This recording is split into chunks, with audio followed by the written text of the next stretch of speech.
Pasukan perlawanan di Lebanon Hizbullah meluncurkan serangan balasan terhadap Israel pada Selasa 24 September 2024 dini hari. Salah satu yang menjadi target serangan ialah depot senjata militer rezim Zionis.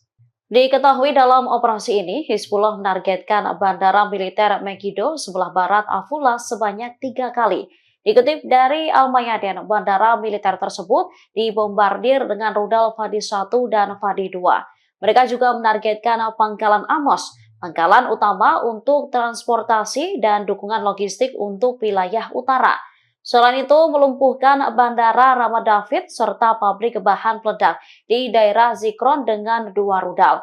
Sementara menurut koresponden saluran I24 News, Hizbullah telah menargetkan depot senjata yang sangat besar dan pusat logistik tentara.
Download Tribun X sekarang, menghadirkan lokal menjadi Indonesia.